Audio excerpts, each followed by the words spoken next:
Hi, everyone. Good afternoon. We've fought through the technology. We're figuring out how to do a webinar for the first time. So we're live streaming to colleagues who are working with our partner organizations around the world today. And they'll have an opportunity later on to interact with us through a live Google Hangout on air. So this is sort of like that rock concert you go to where they announce they're making a live recording. This will also be saved later so anyone can access and learn from today's experience and panel. So first of all, my name is Tony Jenkins. I'm the director of the Peace Education Initiative at the University of Toledo. And it's really my pleasure to welcome you here on behalf of myself and our partners, including Earth Charter International, Soka Gakkai International, Toledo Botanical Gardens, Toledo Grows Program, the Toledo Lucas County Sustainability Commission, and also here at UT, the University of Toledo's SEED initiative. What I want to give a little bit of background and context first. This panel coincides with an exhibit that we've been hosting on campus since mid-July of this year, entitled Seeds of Hope, Visions of Sustainability, Steps Towards Change. This exhibit was curated by two of our partners, Soka Gakkai International, as well as Earth Charter International. And what it does is it illuminates, amongst other things, the complexity and interconnected dilemmas of sustainability, and offers hope through the sharing of stories of individuals, courageous and creative actions for sustainability around the planet. So if you've yet to see this exhibit, I would encourage you to do so when we're done with the panel today. It takes place over in the Carlson Library. There's two little nooks on each end of the lobby. You'll be able to find it there. And unfortunately, we won't be on campus for another 10 days or so before it gets shipped off to its next adventure. So today's panel builds on that theme. It's an opportunity for us to deepen the learning of that exhibit. And we have the opportunity to hear today from some change agents who are working on sustainability from the grassroots to the global. But before we begin, I want to offer a little bit of clarification on the title of this panel event, Building a Sustainable Present, What Can One Person Do?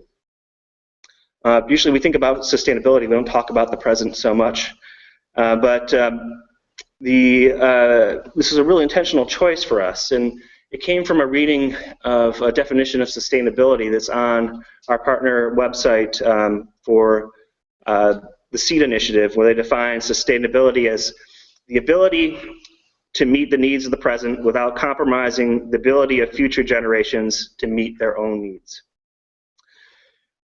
Through the Peace Education Initiative, we think it's very important that we grapple with the social, cultural, and economic, and even the political assumptions that inform what we believe to be these present needs. And this is essentially our work, to engage, as we're doing today, citizens in reflective, ethical inquiry, so that they might become aware of how their actions, our actions, or inactions for that matter, contribute to the problem or aid in the solution. So we believe that this inquiry is sort of a necessary and critical first step in moving towards social engagement and action. Knowledge of climate change is of very little value if we don't align our present actions and attitudes with visions of sustainable development. So the subtitle of today's panel, What Can One Person Do?, invites that sort of ethical reflection, and we hope will foster individual actions here in the present. And this is also why, in addition to sharing from their areas of respective knowledge and expertise, we've also invited each of our panelists today to share a story of individual actions that come from their area or line of work, of courage and creativity in addressing sustainability in different contexts. So we hope to also leave you inspired. And later, we're going to actually encourage each of you to maybe contribute to this conversation by sharing a story or an action step that you might take in contributing to sustainability in your daily life, in your communities, etc. And there's a flip chart on the back of the room. We're going to encourage you to share those little tidbits of sustainability, what you might do as one person. And if something arises to you in the middle of the conversation, we have some sticky pads on the back table. You can grab it and write it down, and then you can stick it up on the flip chart as you leave the room. And then we're going to encourage all of our friends who are following us with the Google Hangout on air to go ahead and you can send in questions or comments, and we'll post those as well.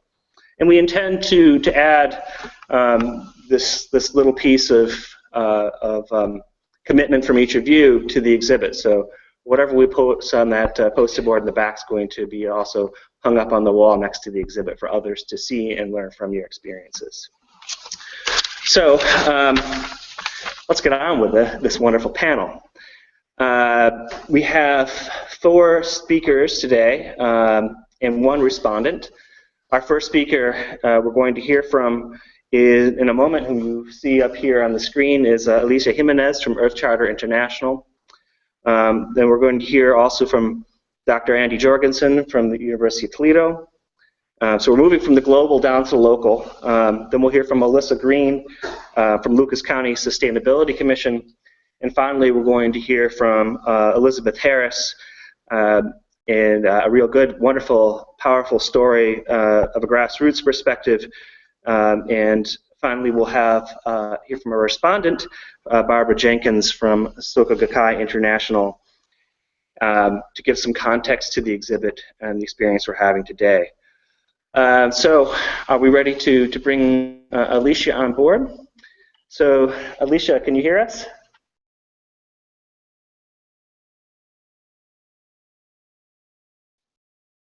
Let's give a little. Yes, I can hear you.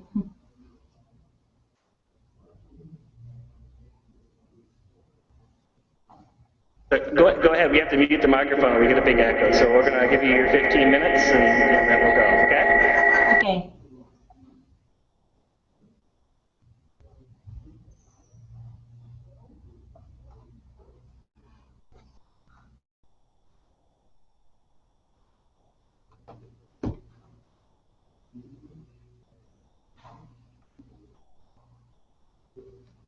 Okay, so should I start?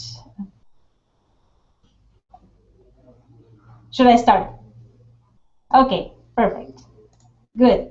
Well, good afternoon. It's a real pleasure to be here sharing with you. And so today, I know there is a wonderful program, so I don't want to take too much time, just the time that I'm allowed. So I will talk about 3 points in this presentation.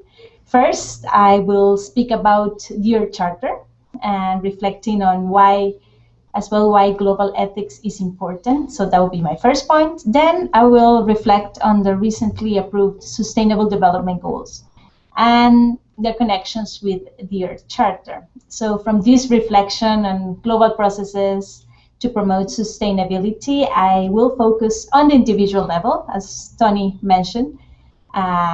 So I'll share the experiences of 2 people who have made a difference, and hopefully they'll be inspirational for you. So the first point, the Earth Charter and global ethics. In an essay, Stephen Rockefeller, who have been involved with the Earth Charter initiative from the beginning, he said, global ethics have become an urgent need. In our increasingly interdependent and complex world, no nation, not even the most powerful, can effectively address the environmental, economic, and social problems it faces and ensure the security and well-being of its people by acting alone. So partnership and cooperation among nations and peoples are essential. So he mentions that it is a time where the building of a just, sustainable, and peaceful world community in the midst of cultural diversity is not only an ideal evolutionary possibility, it has become an ecological and social necessity. So advancing cooperation and building a global community requires mutual understanding and agreement on common goals and shared values. So in short, this means global ethics that is based on a process of dialogue to identify shared values that could be solid foundation for law instruments, for example. And this is the intention of the Earth Charter since its drafting process, and was the vision of those involved in this initiative. So how did the Earth Charter come to be? So mention a little bit, very short, how it started. So the first idea came from the World Commission of Environment and Development, which recommended the creation of the Earth Charter during the Rio Summit in 1992. So during that summit, it was not possible for various reasons that, there's a lot of explanation on that, but I won't go to that at this moment. And so it was not possible to get an agreement of an Earth Charter. So therefore, the process was taken by the civil society, which was good. It was not, the process was not forgotten there. It was coordinated by two NGOs, the Earth Council and Green Cross International, and it started in 1994. Now in the year 2000, the Earth Charter was launched. So the Earth Charter, I want to mention that three reasons that explain that this document is significant. First, the process that produced it, the content of the document, and the movement it has inspired. So the process, it was highly participatory. I think many people say that it's been the international declaration that has involved more people ever in history. There were thousands of organizations and people involved in workshops and conferences and in many other ways to get inputs about what were those shared values that we as a humanity have to help us move to a more sustainable world. So there were 45 charter committees in all over the world, and it involved all sectors, from the religious, the academics, the business, education, etc. So it was a rich process to involve many different perspectives on this topic. Then the content. So the text builds on and extends international law in the fields of environmental conservation, sustainable development. So it reflects the findings of the 7 UN summit meetings held during the 90s and the inputs gathered around the world that I mentioned already. About the text, I will try, hopefully it will work, to share with you, to share with you my screen. Let me see. Let me see if I can do it quickly. So I hope you can see this. I don't know, I don't hear anything from the audience, but so this graphic just show what is the content and the systemic nature of the Earth Charter. So you can see in the center, the core of the ethical proposal of the Earth Charter is respect and care for the community of life. The community meaning that we are all, is not humans and nature separate, but we are members of the same community. And then there are principles, that more action-oriented principles in the areas of ecological integrity, on social and economic justice, and democracy, nonviolence, and peace. All those are needed to change, our paradigm to be more respect and care, to be more respectful and careful. When you're sharing the screen, we cannot hear you. Oh, okay.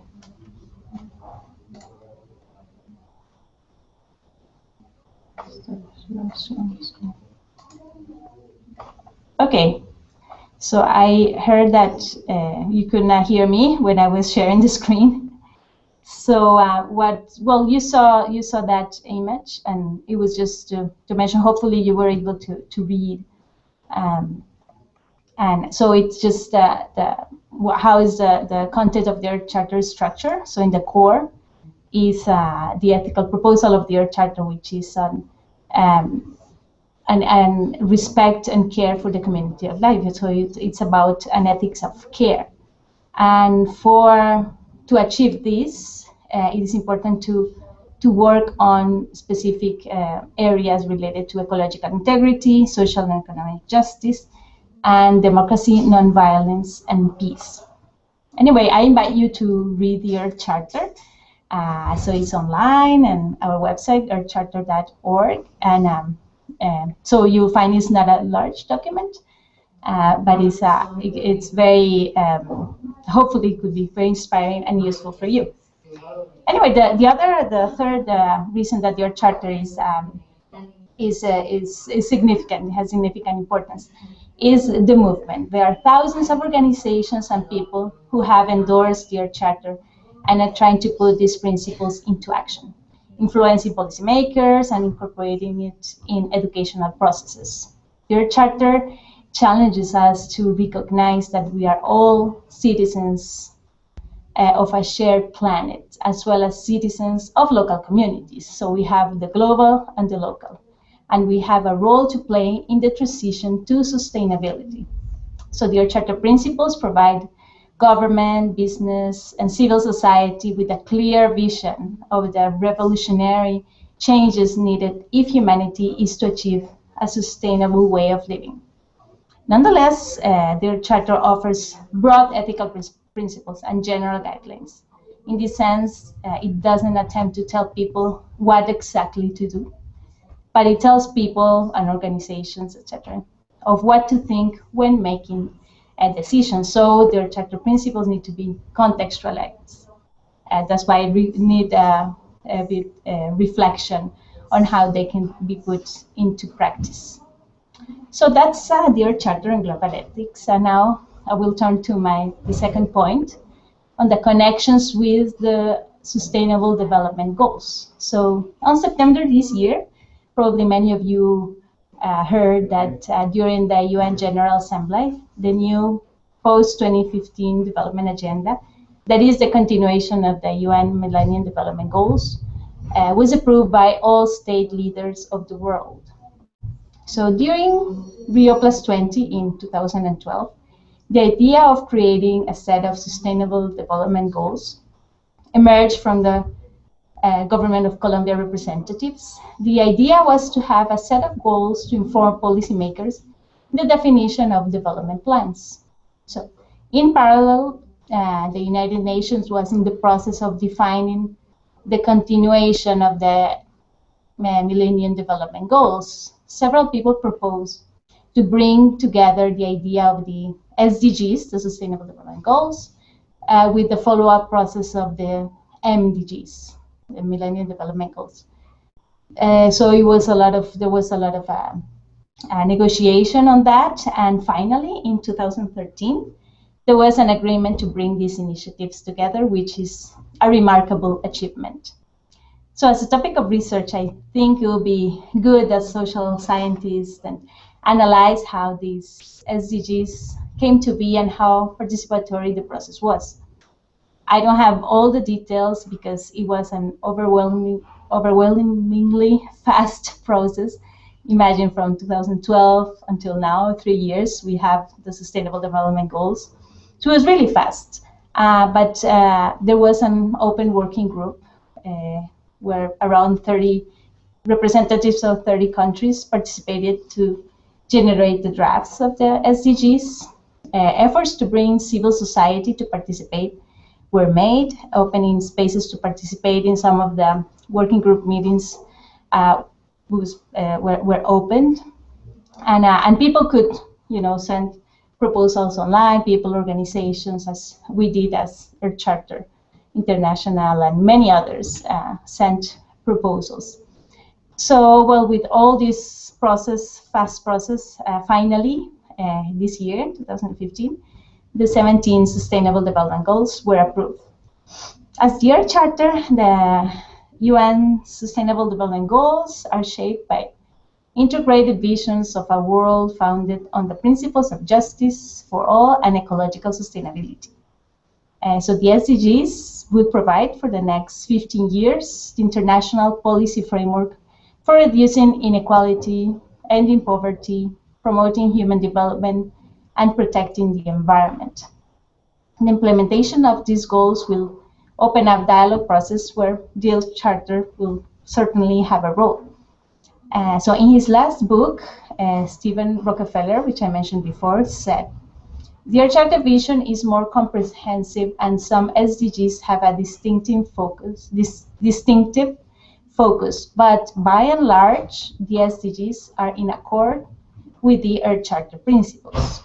one of the differences that Mr. Rockefeller mentioned between the Earth Charter and the SDGs is that leaders at Rio+20 and later on in the SDGs drafting process continue to put their faith in ongoing economic growth as the answer to poverty eradication and economic inequality. And this is evident if you read the SDG number 8. So there is trust in technological innovation and material consumption to expand indefinitely to lead with these problems. So economic growth has indeed helped to achieve a better quality of life for humanity. We can, this is something that is not uncontested, and I don't think it's a bad thing. But many scientists do not believe that it is possible to have an ever-expanding consumption model. Although using renewable energy, greater efficiency in the use of energy and materials can help in the quest for sustainability, there are real limits to Earth resources and ecosystem services. So that's where the Earth Charter differs with the SDGs, in that the Earth Charter focuses more on a new understanding of what constitutes a good life and well-being, and don't propose explicitly to promote economic growth as the most important alternative. It promotes, first and foremost, to care for the community of life, as I mentioned before, and the realization that we are one human family and one Earth community with a common destiny. A transformation of consciousness to consider nature not as a resource is not very clear present in the SDGs, as opposed to the Earth Charter. This transformation and saying what Mr. Rockefeller mentioned in his book goes in line with what Aldo Leopold said in its land ethic essay. And I quote, "A land ethic changes the role of Homo sapiens from conqueror of the land community to plain member and citizen of it." So, and this same message is present in the Earth Charter. But I want to mention that having an agreement on the SDGs from the UN General Assembly is an important step forward. That is why the Earth Charter Initiative applauds this initiative and will join its implementation, of course. Okay, so from that global perspective of what's happening with the SDGs and what is the Earth Charter, then I move to my third and last point for today is what one person can do. So one person can change the world, and I think you all know that, and this is happening all the time. The world is changing all the time. Sometimes we notice it, and sometimes we don't. And I want today to talk about two people from different countries that give an example of how people can change the world, change its context, their context. So one is from a person from the US, from your country, the United States, and another one is from Sierra Leone. So the first person is, her name is Gwendolyn Hall-Smith. She worked at the municipality of Montpelier in Vermont, in the US, in the Department of Planning and Community Development. So after she learned about the Earth Charter, she put her knowledge on city planning, because she's an expert on that, to create, with a group of other people, the tool called EarthCat, which stands for the Earth Community Action Tool. So making a decision to change the way an entire city conducts its legally mandated planning is not something that anyone does quickly or without thorough consideration. But with a lot of persistence and patience, it was possible for Gwendolyn to get an approval for the city to bring about those changes. As she said in one of the articles she wrote for the Earth Charter Initiative, cities are large ships, and turning them even a few degrees takes careful planning and forethought. It also takes time. Making a change from a traditional master plan to a sustainable master plan that follows the principles and ethics of the Charter will typically take between 18 months and 3 years. But under the leadership of Gwendoline, Montpellier local government did it. The new plan was launched in 2010. So the process, and I think that's one of the things that was more remarkable, it was highly participatory. So, and it was considered, a learning process for all, not led by experts. So citizens had a say in the decision making about zoning and other important aspects for them in terms of what would be the priorities, what should be the priorities of the local government in light of their charter principles. Well, nonetheless, the master plan has been highly contested, mainly because of that, by some member of the city council. So it has been very important for Gwendoline to be very strong in defending this plan. But in any case, they succeeded to bring about changes in the way things were done. And she had a very active role, not only in Montpellier local government, but Gwendoline has worked with other cities, such as Burlington, Newburgh, I think in New York, St. John, Calgary, and many others, using this tool that is called EarthCat, which she created with other colleagues. Okay, so this is the story of Gwendoline. And from the US, let's move to Sierra Leone. So Sylvanus Murray is the person that I want to speak today.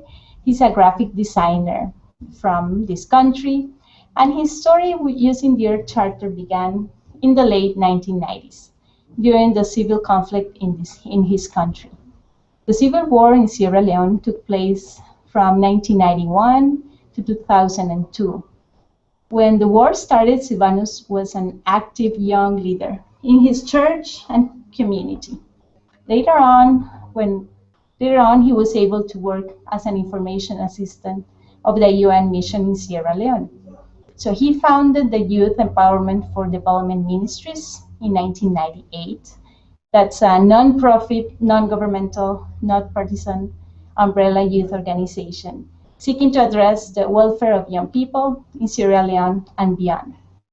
In an article that Sylvanus wrote for an Earth Charter publication, he explained the situation, and I quote, "In the pre-war period, young people form an alarming percentage of the uneducated and unemployed portion of the population. The devastating economic situation made many of them join the armed groups. Others were forcibly conscripted.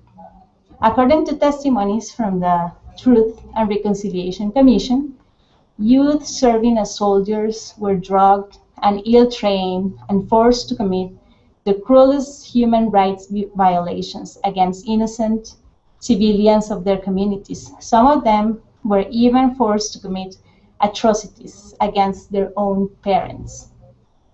So when I read that, I really want to cry, imagine. So after 2002, when the war was over, Sylvanus wanted to do something to help those ex-combatants. The challenge was big because they committed atrocities in their communities. There was a need to build reconciliation, forgiveness, so these young people could be part of the community again. So he learned about the Earth Charter and decided to use it as a tool to promote tolerance, peace, and nonviolence, mutual understanding and cooperation between ex-combatants and their communities, using mainly Principle 16 of the Earth Charter, which you can read. So he said, we started to organize meetings with leaders of various youth organizations, at which the Earth Charter was discussed in the light of our major concerns of post-war reconstruction and economic development. The meetings culminated in the establishment of a committee of 20 representatives drawn from different umbrella youth organizations and community-based organization, which was called Earth Charter Youth Group Sierra Leone. So the meeting that Silvanus and other colleagues coordinated also aimed at sensitizing and fostering dialogue and discussions about the values of sustainable development and peace among the participants. There were also moments of healing with them. But they also, it was not only about sensitizing and working on this, but they also moved to action. So one project they organized was a system to collect home waste from members of one community called Firestone. Silvano said about this project. This created some form of employment for young people, helped to create conducive sanitary conditions in the community, and also reduce the number of conflicts about the pollution of the river as the garbage is now deposited at the government-approved dump site. So it was these ex-combatants who were involved in this project and were having a possibility to earn some income. So these two examples, Gwendolyn and Silvanus, they first used their skills to address an issue that was close to them in their community, municipality, or country. They were able to think outside the box, to propose innovative ideas to bring about sustainability and peace in their context. They used their charter as a tool to advance in their objectives. But they did not stay in a phase of reflection about what we need to do, what they need to do. They were creative to think about tangible idea to change things in their context. And they joined forces with other people. It's not that they wanted to do all alone. They knew that working as a network was very, very important because we cannot achieve change alone. We always need to collaborate. And then one of the most difficult things, and I think that's what we are short in doing, is to move to action. So what can one person do? I think first, the person needs to be critical about the situation in their organization, in our organizations, community, countries. Reflect on what changes are needed to improve the situation, to move to sustainability. Then think boldly about a solution and join others in trying to define that solution. So it's to have an idea of what to do. And then start moving. Do something, first step, to reach out to that solution. As Martin Luther King said, faith is taking the first step, even though you don't see the whole staircase. Okay, so thank you so much. I will leave you just a moment with my contact information and hope as well to hear from you if you have questions. Just a second to leave you with my contact information.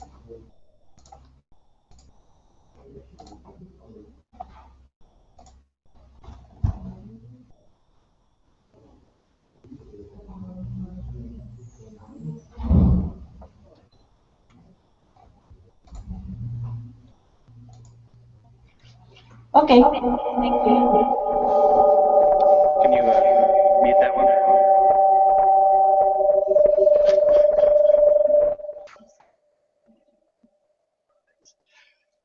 All right.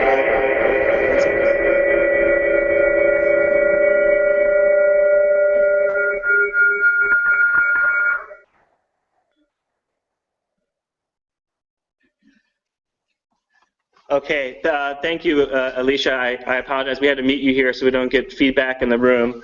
But I really thank you for giving us such an important context in terms of introducing us to the Earth Charter as an ethical framework, the SDGs as a policy framework, and then really rooting us in these practical stories of change makers who thought critically, thought boldly, and took action. I'm going to really be quick on the introductions. They're on the website, so you can find them there. So I'm just going to invite Dr. Andy Jorgensen to come to the podium next. Thank you.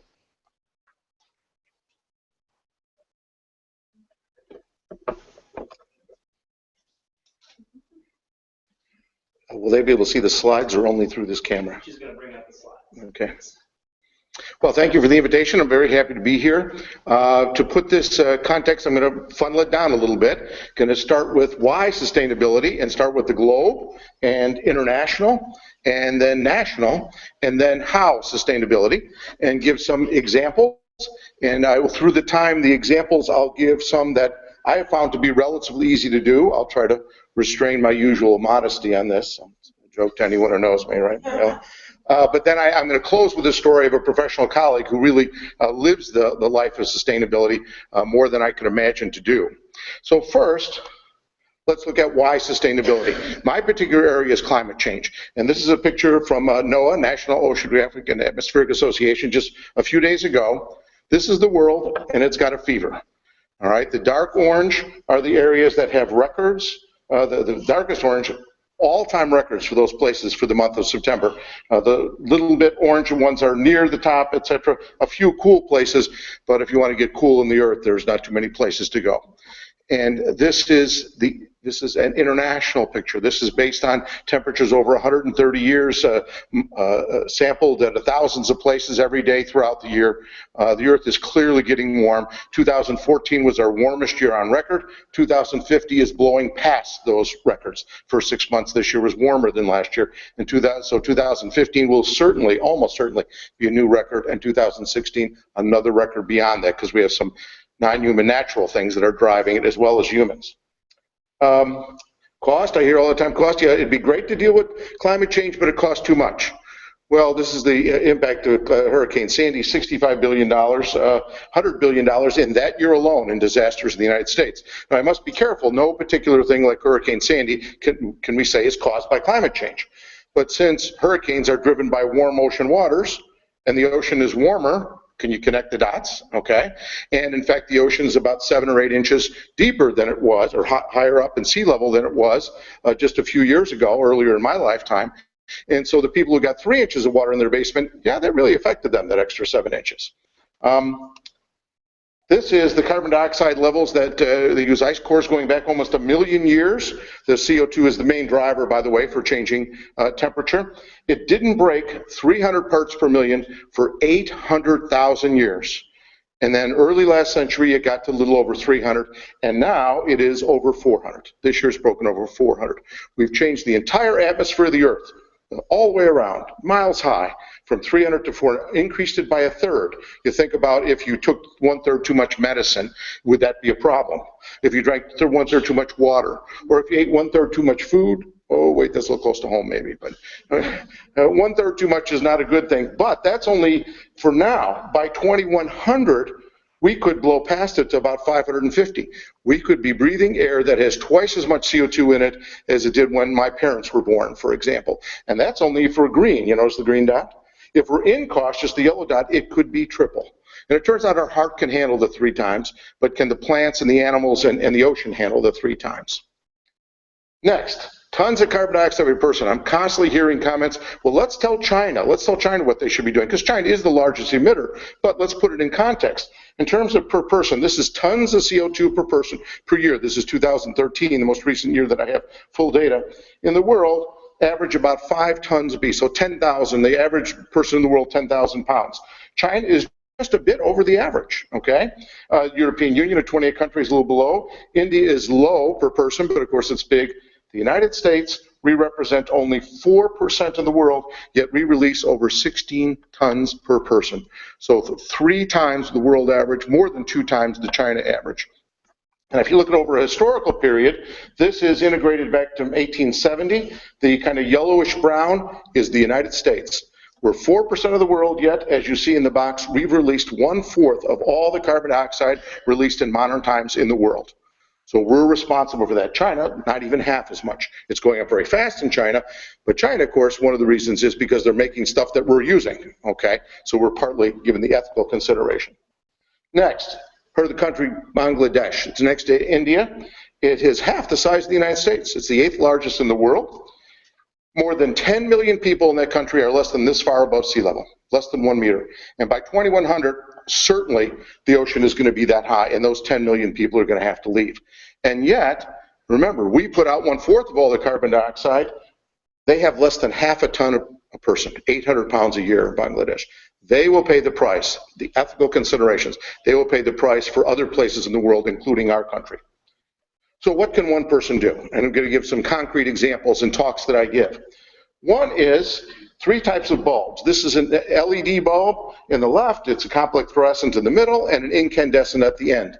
In 1 hour, using standard Ohio electric energy, the LED releases about a half a gallon of CO2. The complex fluorescent literally is twice as much. We're saying to change the complex fluorescence, but it still releases a gallon in an hour. So LED is twice as bad as the LED. The incandescent, that little incandescent bulb that you don't even think of, that you keep on in the basement all the time, it releases 5 gallons in that one particular hour. So just going from incandescent to complex fluorescent, you save 80% of the CO2 you release. I mean, this is not as much as what you do for air conditioning or other things, but those lights add up, because particularly if you keep them on. Next, aluminum can. Aluminum, as I teach my chemistry students here, is a very energy-intensive product to make aluminum. You can recycle 19 aluminum cans for the same amount of energy as one new can. We have a lot of recycling containers around here, thanks to the Project Seed and colleagues working there. And in fact, to make one new aluminum can releases 25 gallons of CO2. If you see, I'm going to give you some encouragement. If you see aluminum in the trash, pull it out and recycle it, okay?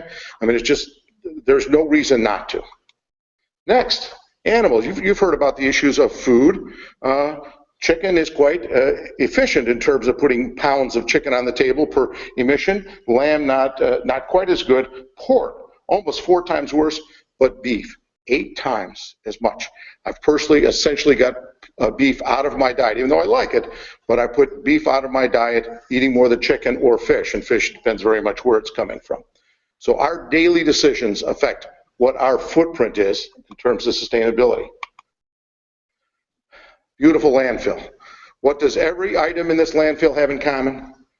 It took energy to make, and that energy almost certainly released greenhouse gases. If we could reduce the amount of waste that we have, packaging waste, waste food, it said that 1/3 of all the food we buy, we throw away. We thought refrigerators would help us out. No, we just buy more. And by the way, almost nobody in America needs a second refrigerator in the garage to keep a couple of beers cold.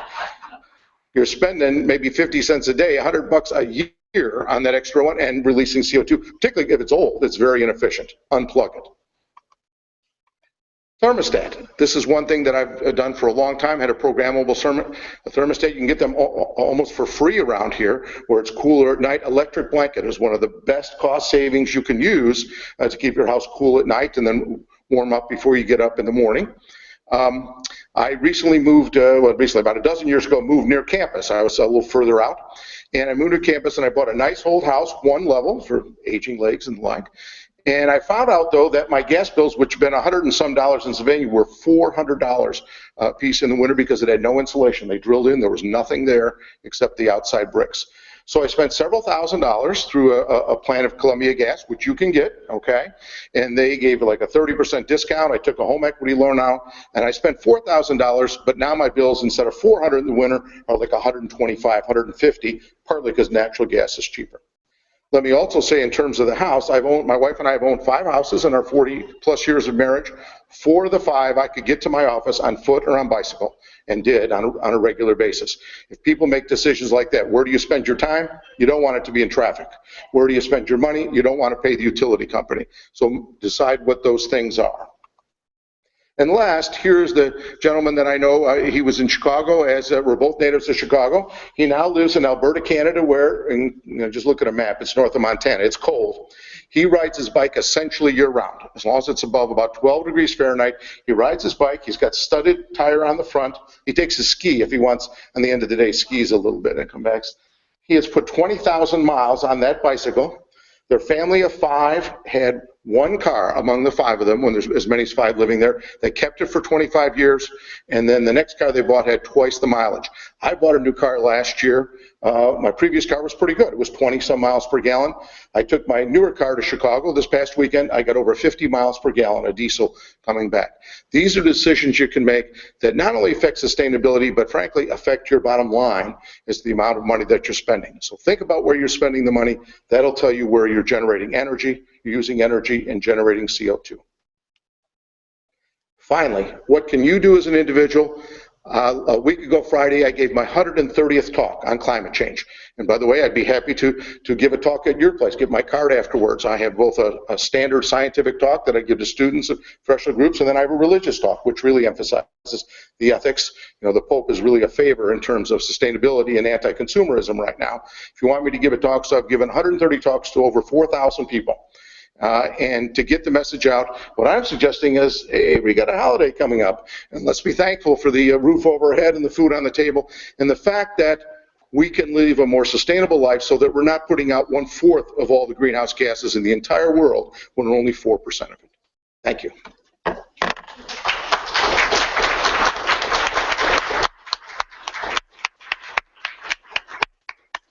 Thank you, Dr. Jorgensen, for giving us the context of climate change and very important numbers to give us the bigger picture context, but then also these very practical and common sense things that we can do that are really no-brainers, in my opinion.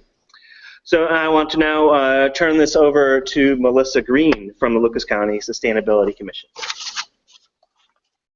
And just a note for the folks who are following us online, if you are open to it, we'll share these slides as well on our website later so you can follow along a little bit easier. Thank you. Hi, everyone. I'm Melissa Greene. I work in the Lucas County Commissioner's Office, and I also chair the Toledo-Lucas County Sustainability Commission. I'm going to talk a little bit today about the Commission, what we do, what we're all about, the Sustainability Plan, which is a guiding document that guides our efforts around sustainability in the community.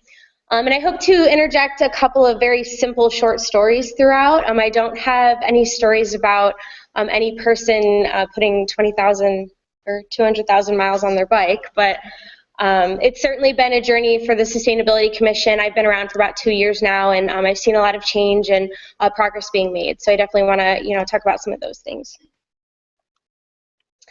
I'm not going to go into the textbook definition of sustainability. I think everyone here probably has a pretty good idea of what that is, marrying the social equity, the economic development, and environmental protection pieces all together in the various projects that are going on. And then the Sustainability Commission, I always like to just briefly say the vision because I think it really sort of captures what we're trying to do. And so our vision is to enhance the health of ecological, social, and economic systems to produce vibrant, sustainable communities and happy and healthy citizens. The one thing that I think people tend to forget about is when we're talking about sustainability, it's really about quality of life and improving quality of life for the folks in the community that you're working in. This is just a snapshot of some of the Sustainability Commission members. It's a partnership between government entities, nonprofits, and businesses in the community who are emphasizing sustainability in what they do. So it's very collaborative. We've got a very diverse group of folks working on some of these issues, and organizations tend to come and go, and we always are excited to bring in new partners in some of the work we're doing. So I just want to talk briefly about how the Sustainability Plan came to be. We have a plan called the Greater Toledo Going Beyond Green Plan. That's a meaningful title for the document because we're talking about protecting the environment, but we're really sort of talking about social equity and economic components as well. So we're talking about, doing the green, doing the sustainable thing, but going beyond that, which again, we really want to try and focus on when we're doing the things that we're doing.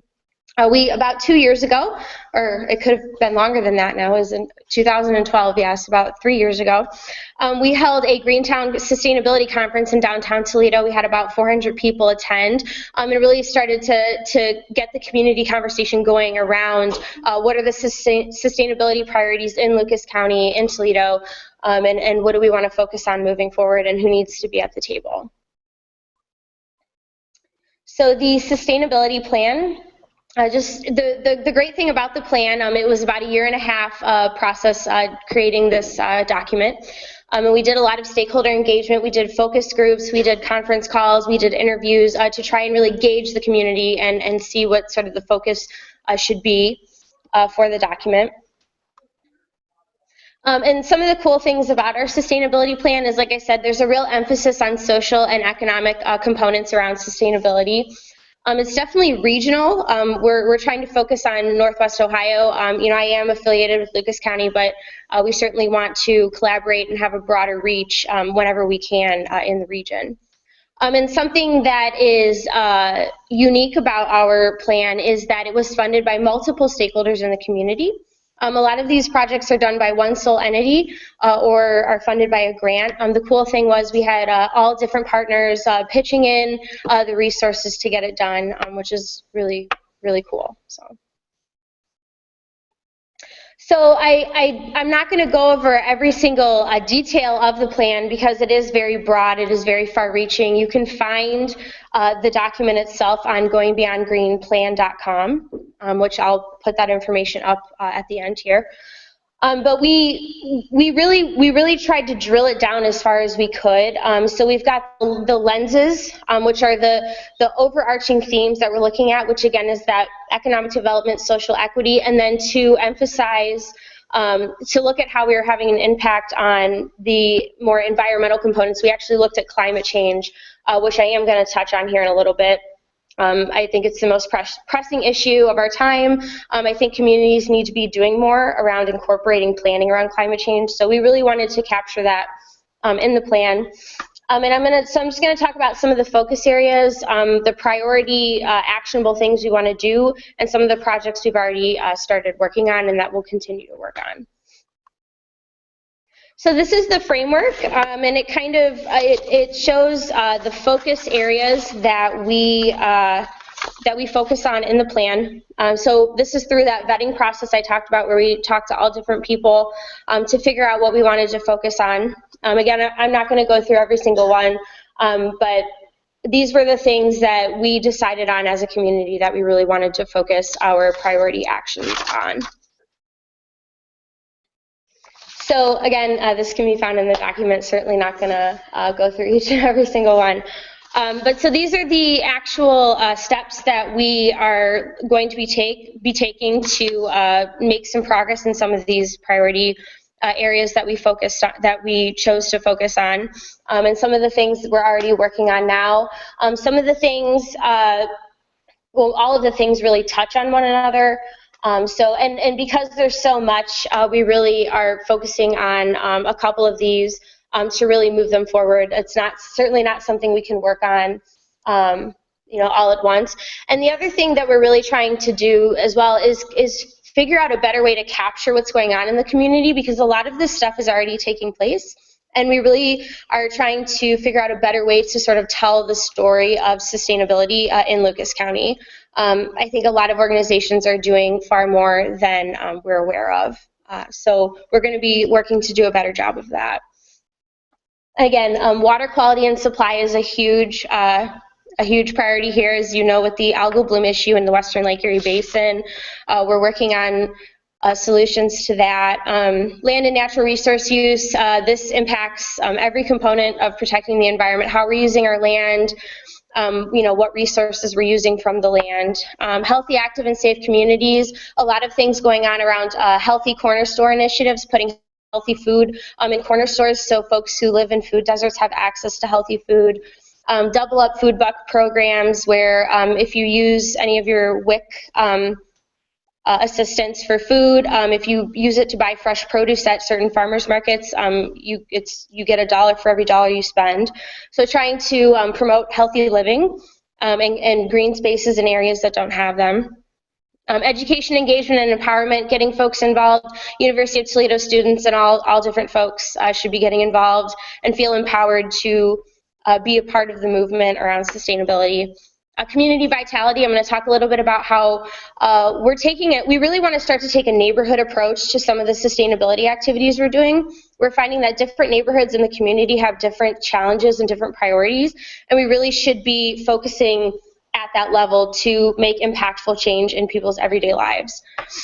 Infrastructure investments, you hear a lot about our, I don't know if I want to say crumbling infrastructure, but certainly some issues with the roads and you know, some of the water infrastructure with the sewers and things.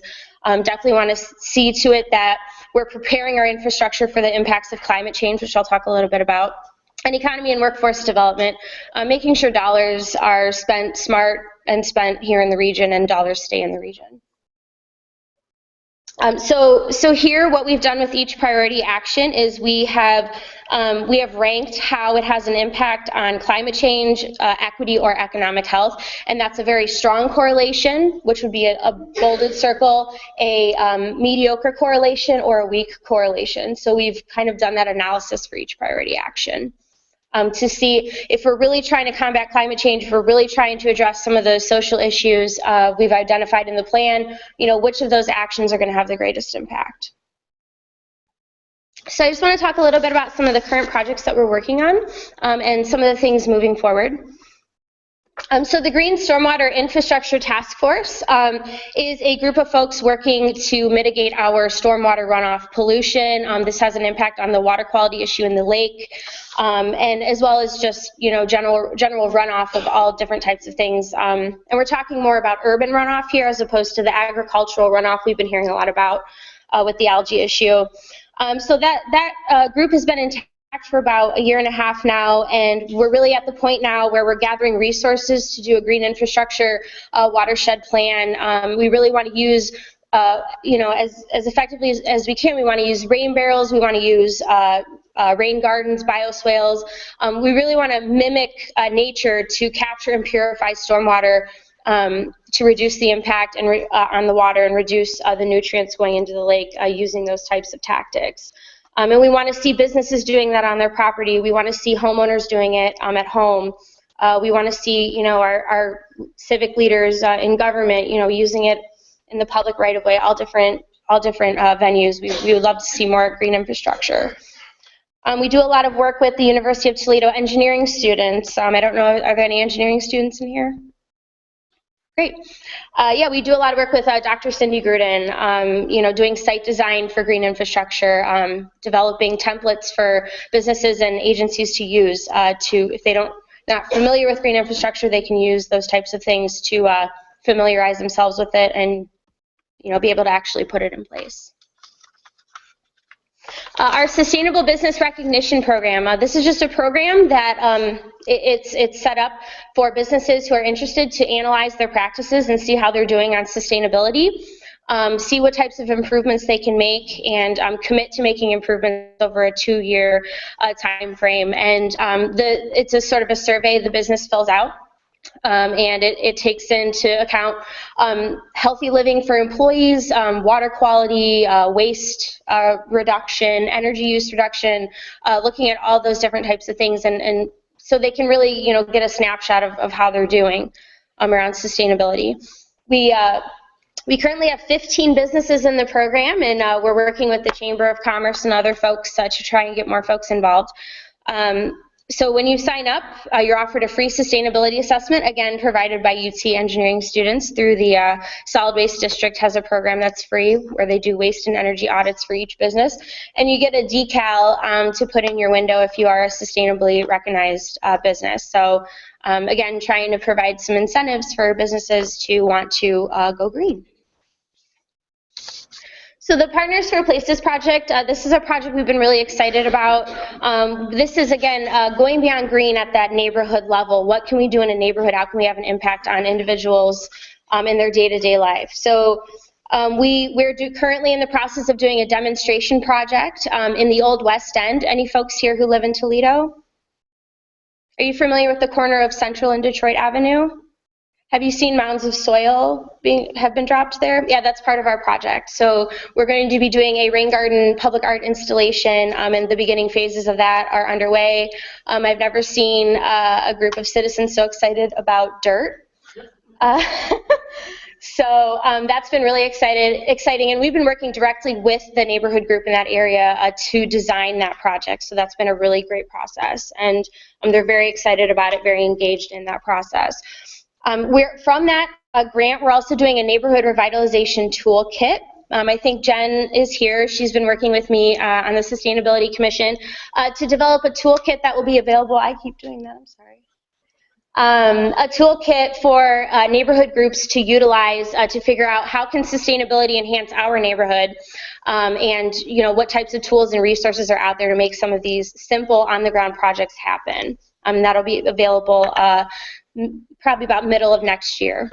Another cool project that we are doing that's going to have more of a neighborhood impact is we had a Living Green, Saving Green program that the commission did before I was even here.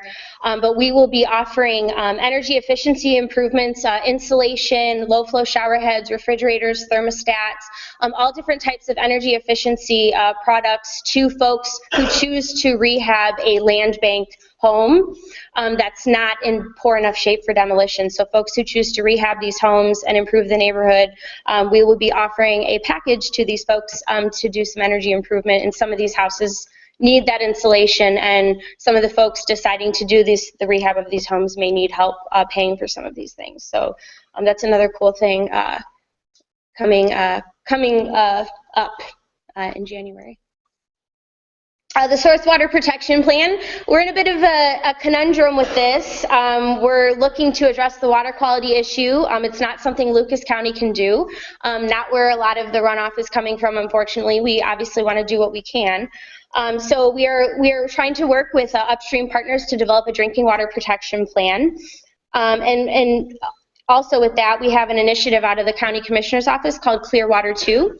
Folks who are from Toledo know that Ned Skeldon, who was a civic leader years ago, I believe he swam across the Maumee River once it was cleaned up.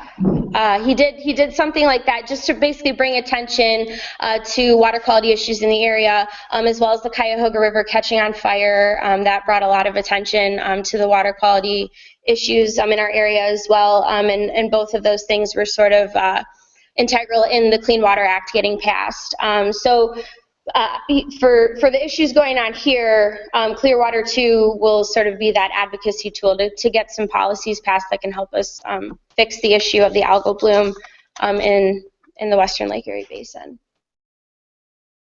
I just want to talk briefly about climate change and what some. So I said climate change is kind of a theme, and so I just want to talk a little bit about the impacts we're going to see and why we need to be thinking about climate change in everything that we do.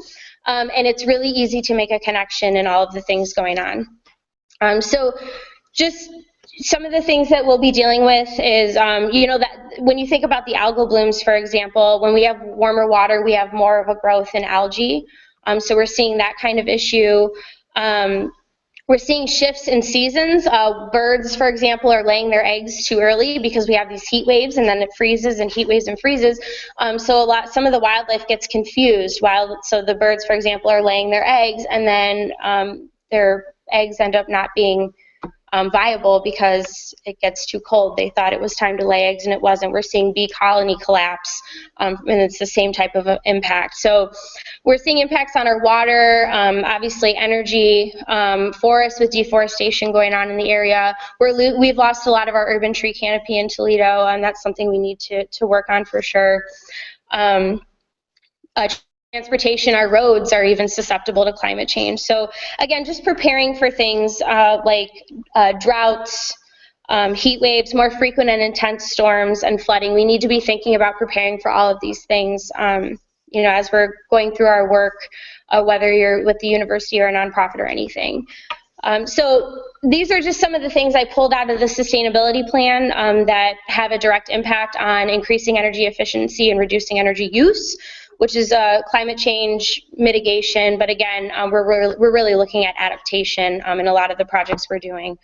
For example, we're also working with Emergency Management Agency to help them prepare for more frequent and intense weather events and disasters, because climate change is certainly going to change what that looks like. So, like I said, just wanted to kind of frame sustainability around climate change a little bit, because we're starting to think about it more in the region. Also, just want to outline some things you can do, some everyday actions with co-benefits. You can impact, reducing your greenhouse gas emissions by doing some of these things. You can affect your bottom line. all these different co-benefits can come from doing these types of things. So taking advantage of utility energy efficiency programs, it's as simple as a call to First Energy or Columbia Gas to take advantage of those. Consider alternative transportation. It promotes healthy living and exercise and reduces your carbon footprint. Shop local, buy local, eat local. Keeping food in the economy with small business it has that direct economic benefit. And eating local, again, when your food travels less, your carbon footprint is less as well. Plant a rain garden, use a rain barrel to water your garden, then you don't have to pay for the water, and again, you're reducing that runoff. And I think the most important thing that often gets missed is getting involved in the community is really, really important. A lot of these organizations are constantly looking for folks with expertise, with passion, with enthusiasm around these issues. And also folks to really take a leadership role. It's needed, and it's a huge benefit to the community if you can get involved. We've got the Sustainability Commission. If you're interested, let me know. The Green Infrastructure Task Force if you're into the stormwater stuff. The UT Seed Initiative if you're on campus. There's lots of different groups doing all different things that you could get involved with. So. And then just real quickly, I'll talk, we have a sustainability index where we're rating the overall sustainability of the community and how we're doing. So we have our report card here. I do want to mention that in April, we are doing a 2-year progress report on our sustainability plan to let the community know how we're doing. And part of that is also re-engaging folks that need to be involved. So these are all the different types of things we're going to be reporting on. We're going to be highlighting folks in the community so they can tell their story about what they're doing. And really recognize some leaders in the community doing some great things around this stuff. So, and then just a little side note about the Sustainability Commission, if you're at all familiar with the group or not. We're really, going into 2016, are going to start focusing on telling the story of sustainability in the community. I don't think as a whole, Toledo, Lucas County does a good job of this, sort of highlighting what's going on and really recognizing what's going on and saying, by you achieving your goals, we're achieving our sustainability goals as well, and we really need to be communicating that to everyone. So we really want to try and do a better job of that. And again, the more people we have involved, the easier it is to tell that story. And we want to expand our network. So again, always looking to get more folks involved. So this is just a snapshot of our Going Beyond Green Sustainability Index, taking all of these different indicators into account. Based on that calculation, that is quite complicated. We're at about a 2 out of 5 in how sustainable we are and how we're doing. So we can take a look at where we can improve and move forward. So that's about it. That's all I have. So again, hopefully the story will continue, and we hope to get everyone involved. So.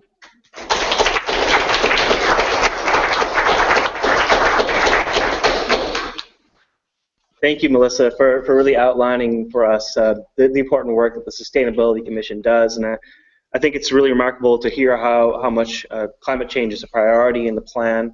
And I think that's really innovative and good for us to hear. And I think our last speaker is Elizabeth Harrison. I think she's going to be giving us one of those stories of successful sustainability in action right here in Toledo and Lucas County. So come on up.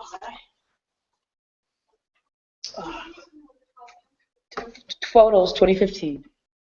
Sorry, I had to. Thank you. Well, good afternoon and evening, everyone. I'm here to share a story.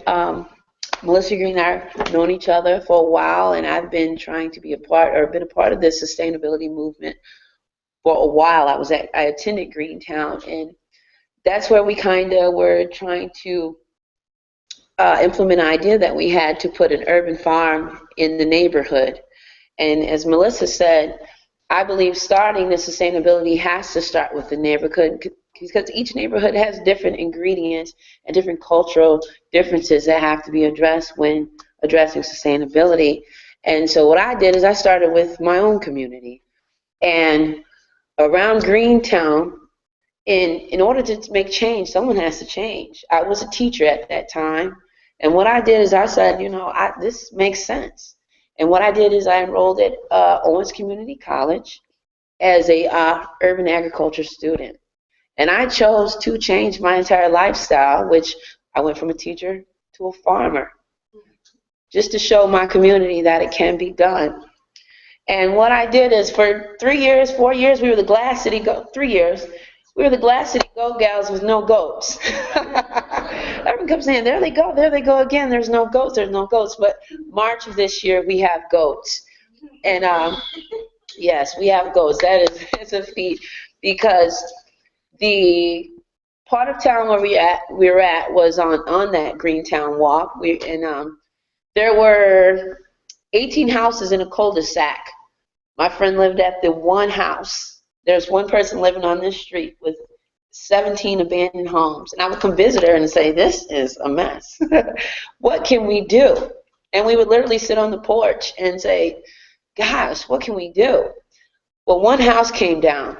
We said, oh my God, we can plant a garden there or something. Maybe we can plant a garden. 2 houses came down. Oh, our garden's going to be bigger. We never planted the garden that year, but it got bigger and the vision got bigger until after the 3rd house came down, we said, let's do an urban farm. And what we did is we had to really convince the city that this was needed and we could do it, and we had the experience. You just can't go put animals in the community. You must work with your community to put these animals here, and we did that. So actually what I did here is I just put a conglomerate of photos together I just really wanted to highlight because it said, what can one person do? And that was a question I kept asking myself. And one person can be a catalyst for a big change. So how do I click there? No, not that. Am I clicking? Well, long story short,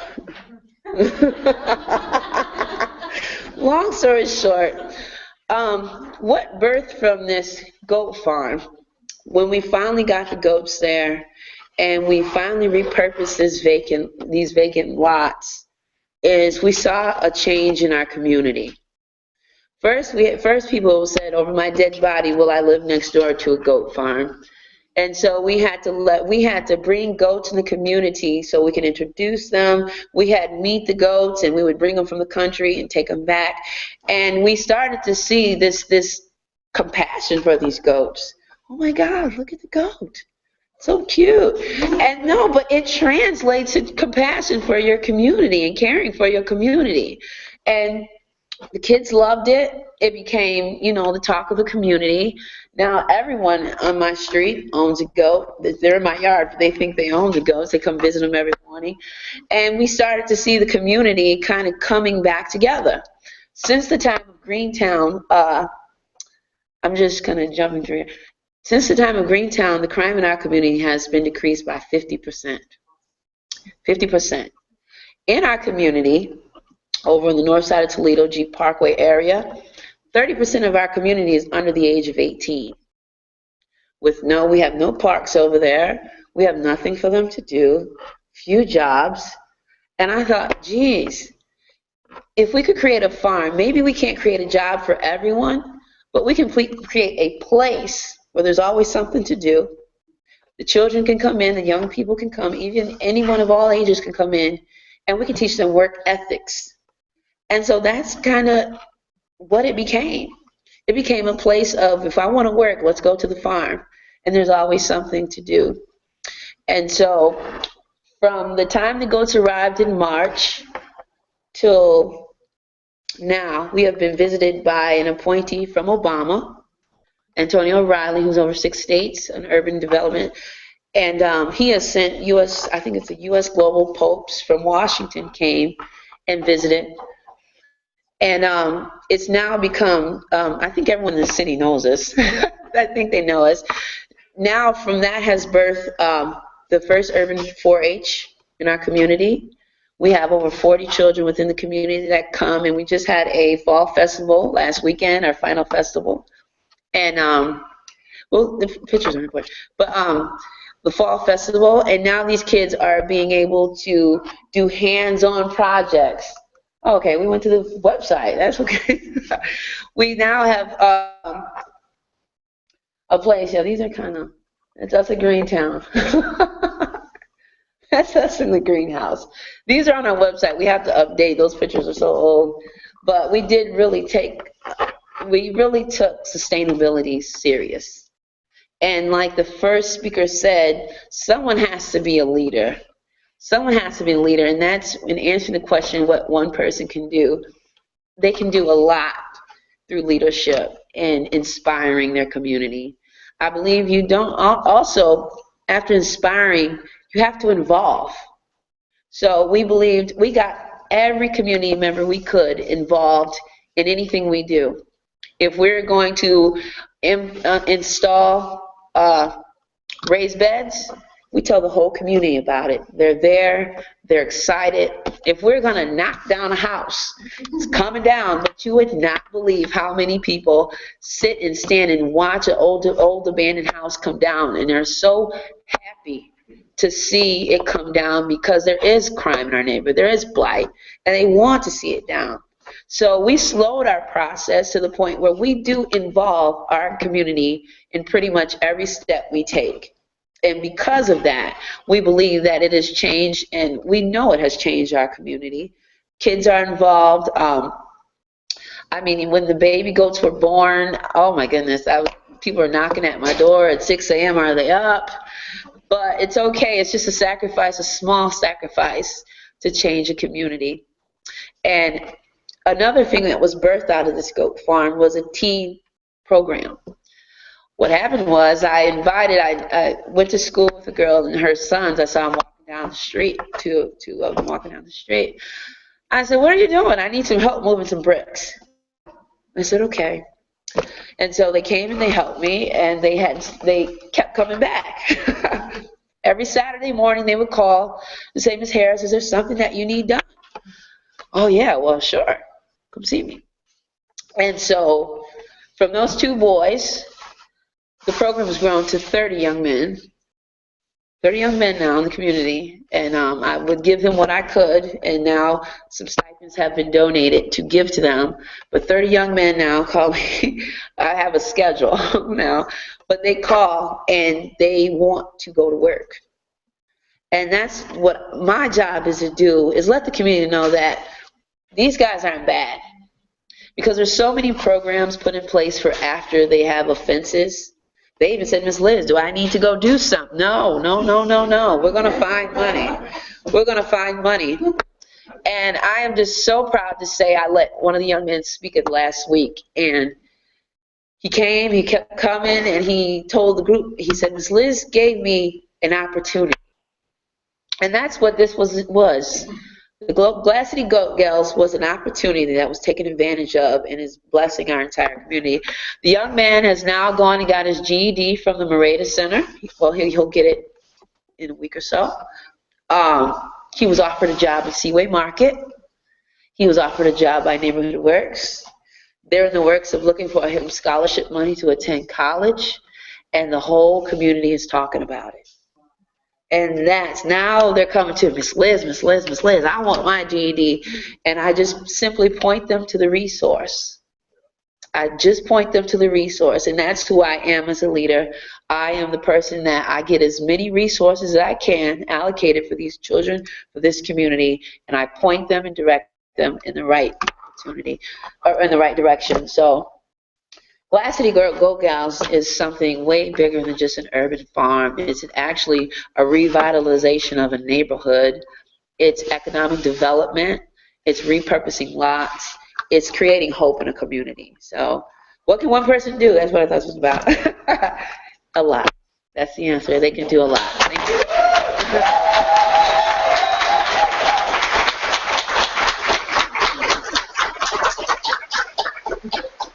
Thank you, Liz, and happy early birthday. Sorry to put you on the spot, but I believe it's your birthday tomorrow, right? Yes, it is. Yeah, happy birthday. Thank you.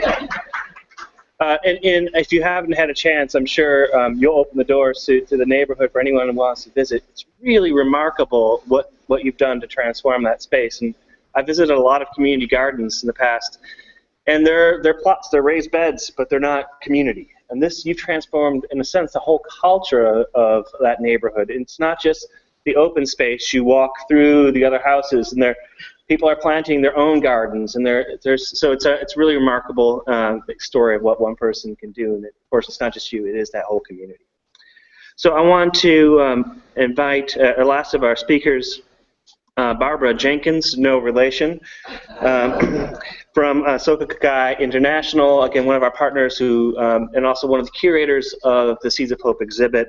And you are the National Vice Women's Division Leader for SGI. Welcome.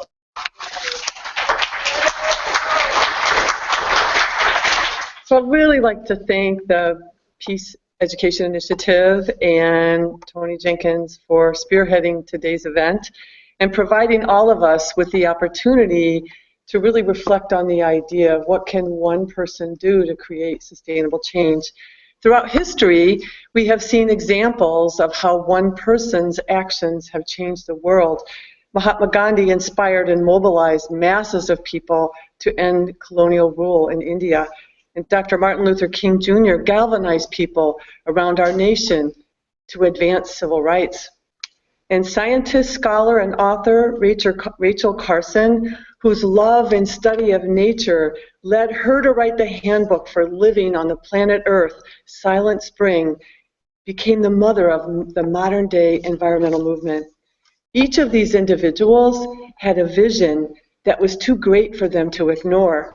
That vision led them to follow their hearts, which fueled their inner determination. Each started with one small step, followed by another, and then another. We may look at their examples and honestly, rather than being inspired, we might say to ourselves, I don't think I could ever accomplish something as great as they did, especially in the face of the painful realities of today's complex world. It's often easy to feel that we're too small to make a difference. However, I'd like to offer an alternative to those feelings. In an essay published in the book, Hold Hope, Wage Peace, Daisaku Ikeda, who is the president of the Soka Gakkai International, writes, I do not feel that people are powerless. He further states, the same power that moves the universe exists within our lives. Each individual has immense potential, and a great change in the inner dimension of one individual's life has the power to touch the lives of others and transform society. Everything begins with us. We are all interconnected. Every action we take creates a shift in the world around us. John Muir, often called the father of our national parks, stated, when we try to pick out anything by itself, we find that it is bound fast by 1,000 invisible cords that cannot be broken to everything in the universe. Change occurs when people of vision, undaunted by the world in flames around them, continue to emerge and persevere. How? Because they choose to nurture the flame of hope burning in their hearts.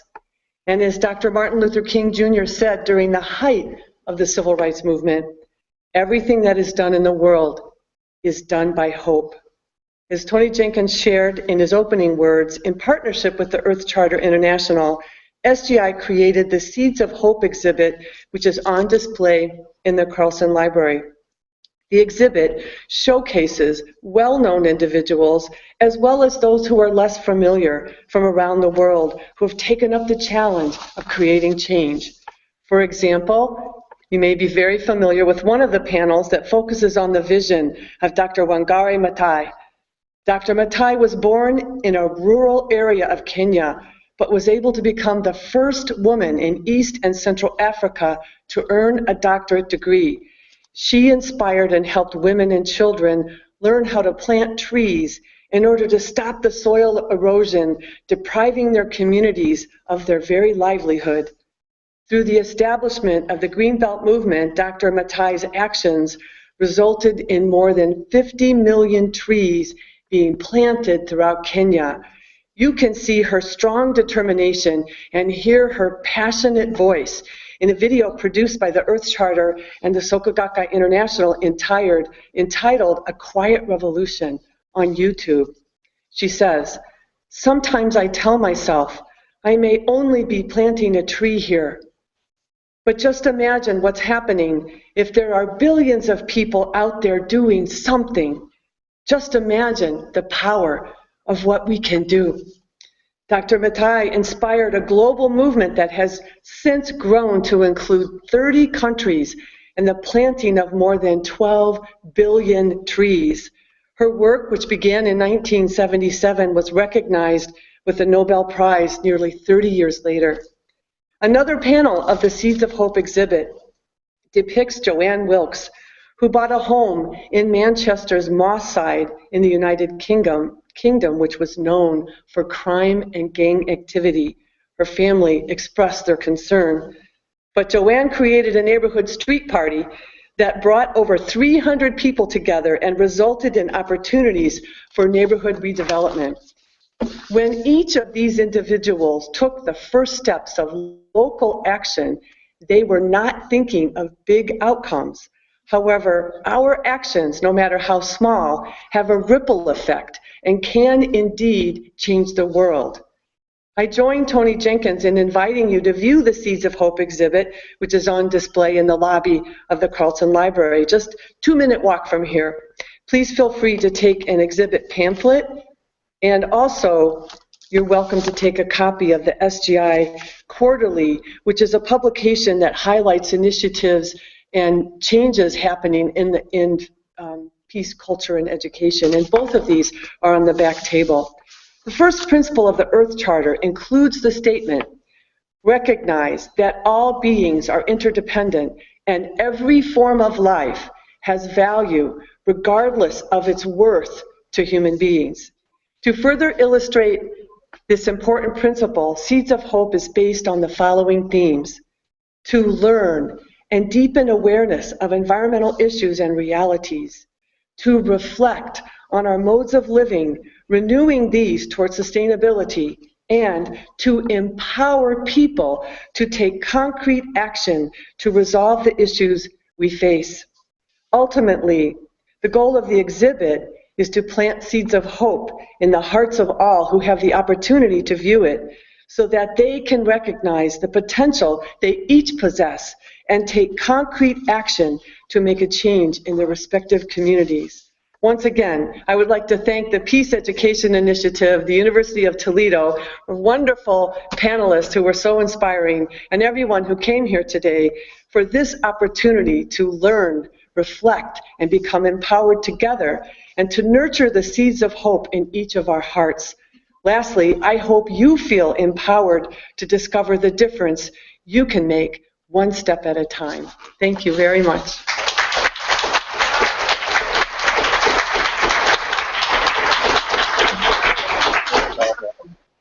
So we want to have an opportunity to invite you all into conversation with each other and with our panelists. But to do so, I want to invite forward someone to facilitate that experience, someone who's been working very hard behind the scenes to make this event happen, and that's Marissa Houston. She's completing a master's degree in peace education right now from the UN-mandated University for Peace in Costa Rica, where Alicia, Jimenez, and the Earth Charter International have their offices, and she joined us earlier. And so I'm going to invite Marissa, who is completing a graduate internship as part of her degree here with us at the University of Toledo's Peace Education Initiative to facilitate this conversation.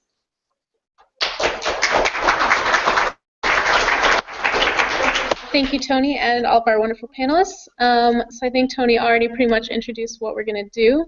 We're just going to take a few minutes to quickly digest and reflect with each other. So if you could just turn to a partner, we're going to just really just take a second and reflect on if there were some highlights that you thought of today, really what jumped out at you from the panel, what spoke to you personally. Is it about the bottom line? Is it about this global ethics? Is it about just transforming your community by bringing in some goats? Whatever spoke to you, what surprised you? What jumped out at you? If there's something that you want to know more about, what deeper inquiry can we create to further our own understandings of where we are and where we can go together as a community? If there's any clarification questions, hopefully we can help each other out. And then if there's any important questions that you want to bring back to the panelists, we'll have a few minutes at the end to do that as well. So go ahead and turn to someone, maybe someone you haven't met yet, and go ahead and just take a minute to reflect.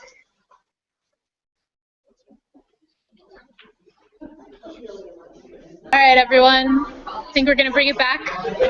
You could wrap up your conversations. Right. Can everyone wrap up their conversations, please? Hit it.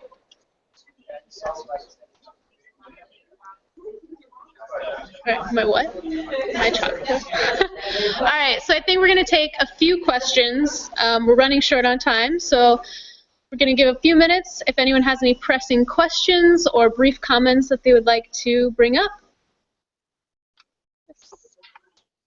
I want to take the opportunity to thank the panel for the presentations, research, and also your activism in terms of engaging what is really going on with our communities in light of what is really going on with the earth in general. So I do appreciate the information and your attention to detail.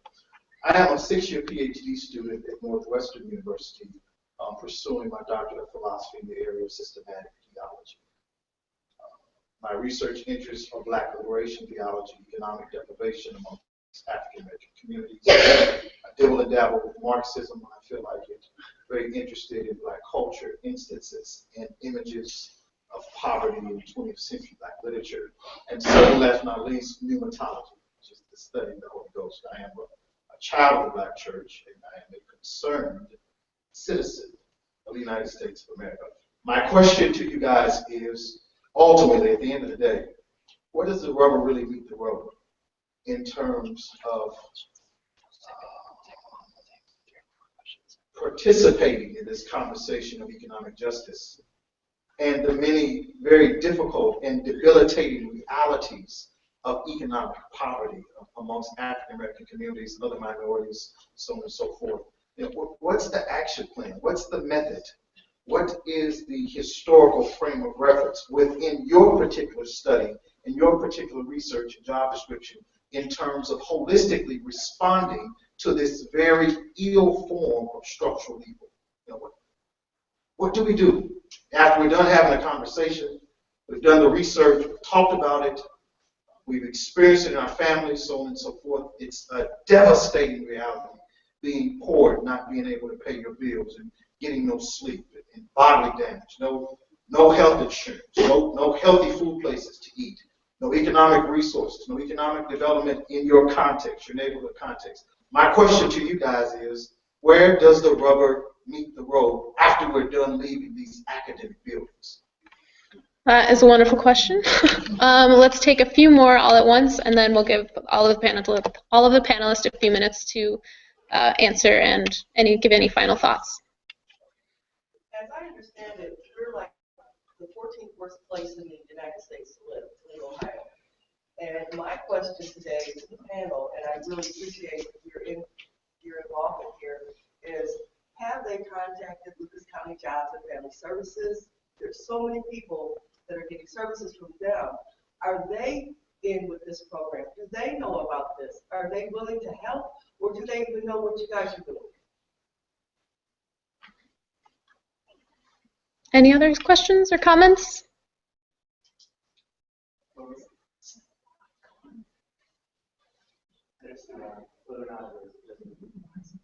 Very silent. Any other comments or questions?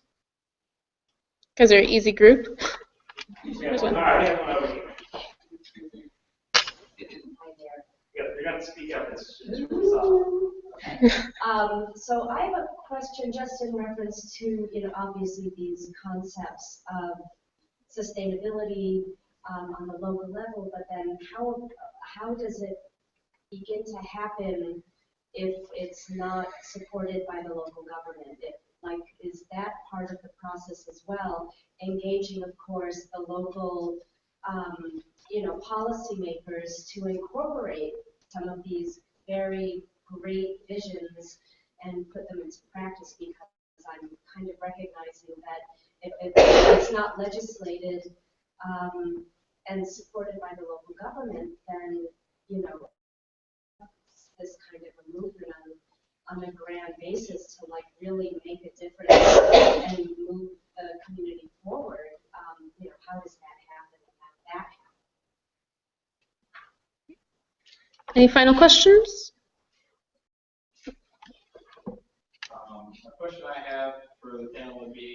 like how can the principles of sustainability be applied to solve conflicts between like warring nations? How can we use sustainability to achieve peace, not necessarily just for economic sustainability? Well, I think peace would be social sustainability. But we talked a lot about the environmental and economic. Kind of expand a little bit more on the social sustainability and how economic and environmental sustainability can contribute to peace and social sustainability. And we'll take our last one, and this is Neil from UT's SEED initiative, one of our partners. Thank you, Tony. Just a quick general one. If you have a new student coming into UT per se, or someone who's a young, it's just an 18-year-old coming into the community, what's the case you make to them that they should be actively engaged in sustainability? So let's try to take just a quick 1 or 2 minutes each, answer however you feel, and wrapping up statements. I'm going to invite for your 2 minutes to go up to the podium only because that way the folks online will hear you. Otherwise, I'm not going to be able to hear what you have to say. So, anyone would like to go first? Yeah, I'd say, I mean, I can try and touch on each one. If anyone doesn't... We might go into the podium. Thanks. Thanks. I tried to write some stuff down. If I don't answer anyone's question adequately, just come see me after. Happy to have a discussion with you personally. In terms of kind of addressing the issues around social justice, getting folks engaged that aren't normally engaged, and talking about the issues and challenges that they deal with day to day. Some of the ways that we're trying to work within that reality is, again, engaging in dialogue with the neighborhoods. And this is a newer thing. This has not been going on with sustainability. It's been very much a government approach, working with nonprofits, and we really are trying to have more of an emphasis on working directly with neighborhoods, with citizens, to see what they want and need. Because we have been finding that when we do that without that input, a lot of times not only are we not addressing issues that as they see them, but there's a lack of trust then. So then working in the future in these communities, if there's no trust, you're not going to get a whole lot done. So a lot of it is meeting folks where they are. We're finding, if we want to have meetings to do work in a community, we need to think about what time of day we're having the meeting, where we're having the meeting, who's going to be at the meeting, just considering all of those cultural components. And again, they're different in each neighborhood. So that's kind of how I think of that. In terms of jobs and family services, when you say involved, do you mean are we addressing the needs of the folks getting those services, or are they engaging and helping us in the work? Oh, it's both because of this reason. People that are getting cash assistance or food stamps, is there places where they can buy these products that are from the community? Can they use their stamps? Is there a program going to be in process to be able to do that? Right. Do they have a place to vet their frustrations? I mean, people that are on welfare feel like my hands are tied.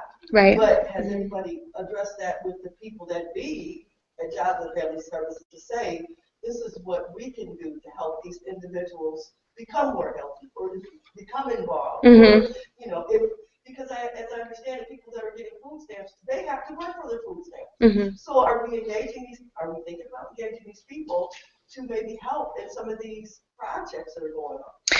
Certainly not to that degree, and that's a problem. So, certainly a shortcoming that needs to be addressed.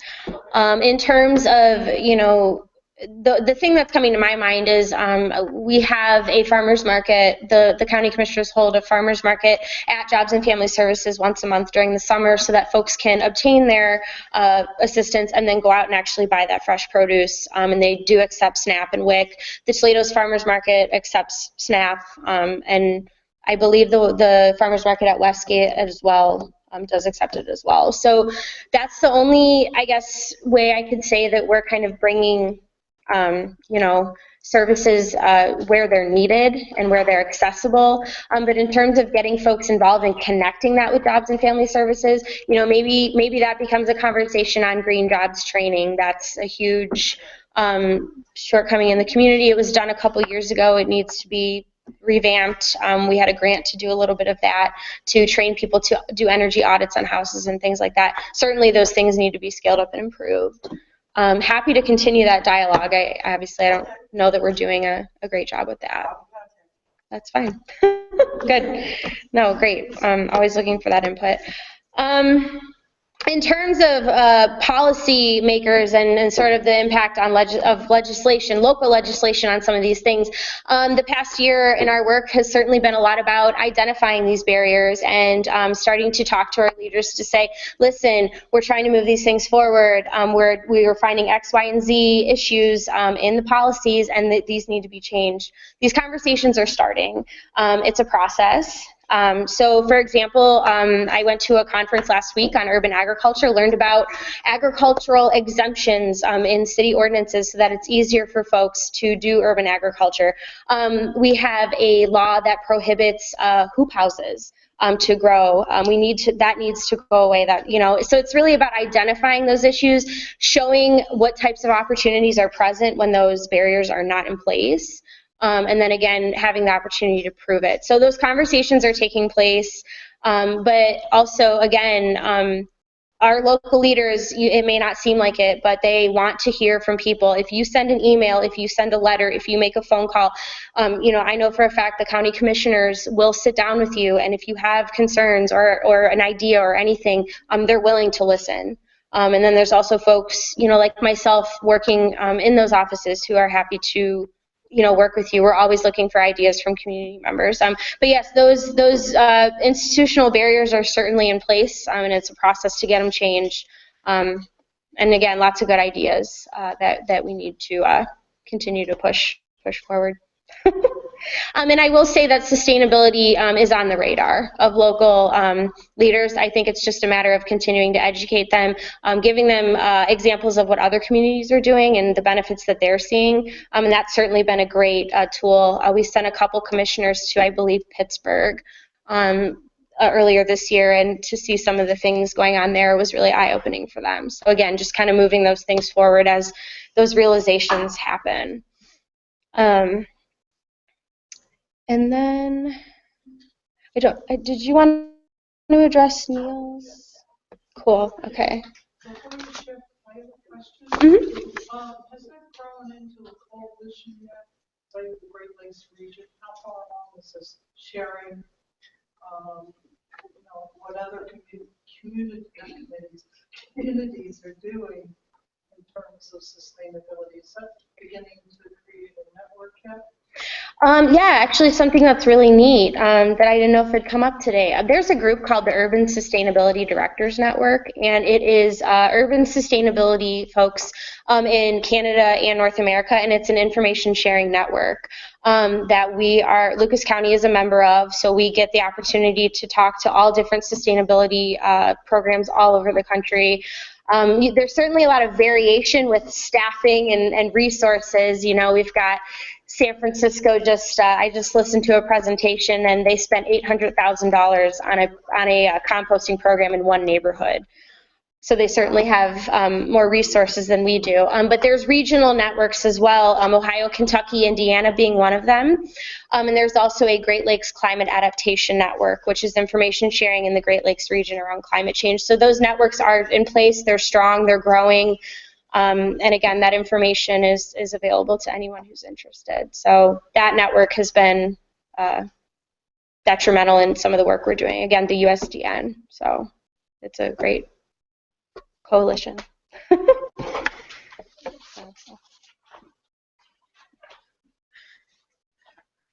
I want to make sure I understand the question about where the rubber meets the road. Do you mean where could you paraphrase that a little for me? The road represents the present day reality. Yes. The contemporary context. Yes. The rubber represents probably action. Okay. Okay. Approach. Okay. Truth. Very much truth. Okay.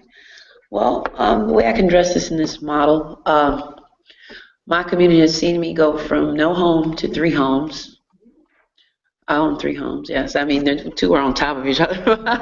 But the community is seeing that there is hope. And with that hope, I share them the opportunities that I have been given and show them that the resources are out there. I mean, there's over 9,000 abandoned homes and properties that the land bank is so willing to help people obtain. A lot of people didn't know, my community didn't know there was a land bank that would give you an adjacent property for $100. There are even homeowners that are offering up property for this purpose for us just to farm on, just because they like the way they see the community involved and that they know it directly, the food directly affects their community.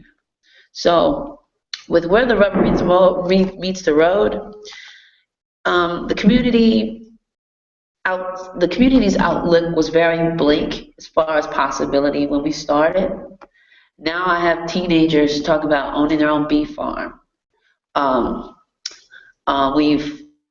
The kids have done other things with me besides farming. They've done painting, which translated to job experience, lawn care, lawn mowing, translates to lawn care. What else have they done? Clearing lots. Things that I told them, these, when you go to, because one guy said, well, I went to Tim Hortons to fill out an application. I said, well, what's your experience? I said, these are experiences that translate to jobs.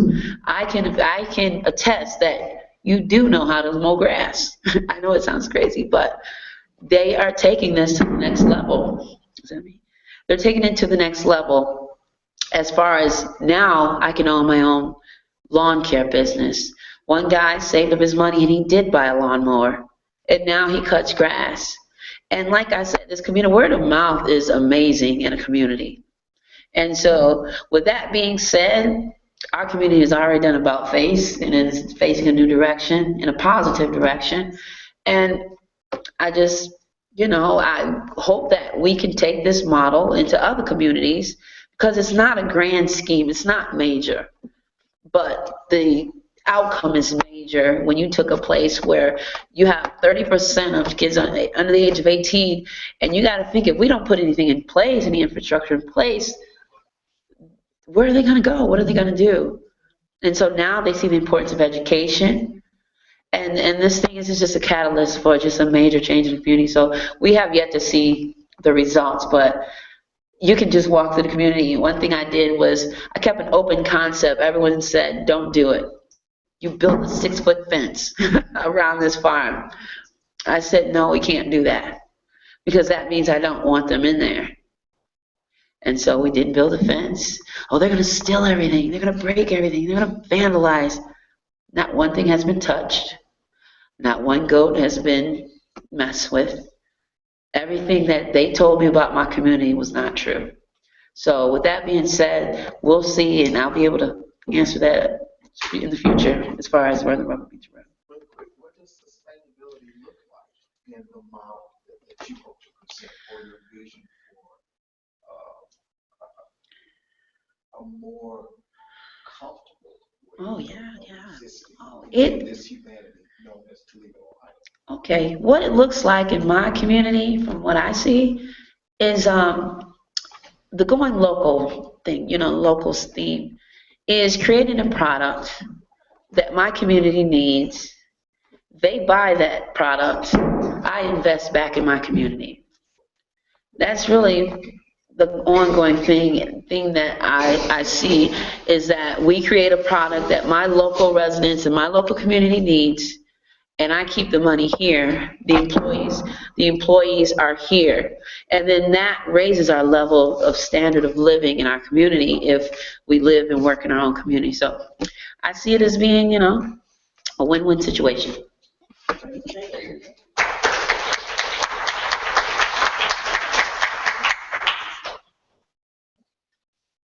Just a few comments. First, I really defer to my colleagues in the social areas, because that's not my experience, except as an individual.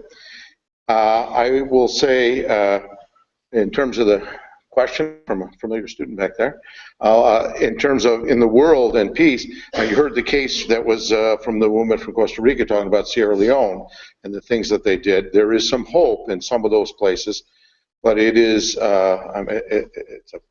needs a solution to a problem that's far beyond what I can conceive. But I would hope that with education and the fact that the world is more interconnected, there are people in very rural areas that can get satellite access to internet and other things to make them decide when they're going to sell their crops and the like.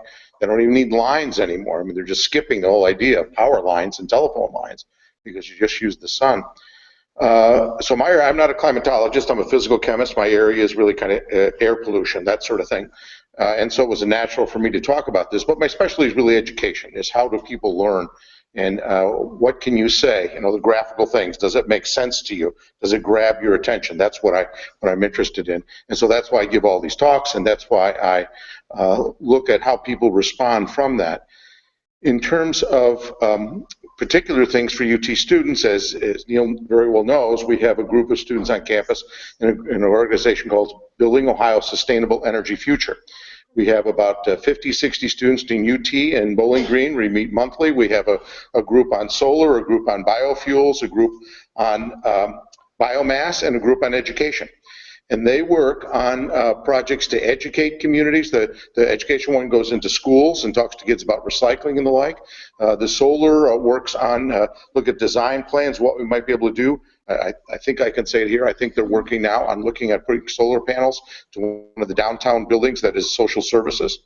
The biomass is looked at, a project related to cleaning up around Lake Erie.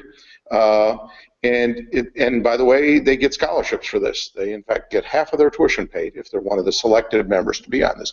So they can literally cut the cost of their tuition down in half if they're part of this. And the state of Ohio, by the way, to give credit, the state of Ohio has been paying this for 6, 7, 8 years right now. We have graduates. I was able to take 5 students to Washington, D.C. in January for a meeting of a group I'm associated with, the National Council for Science and the Environment.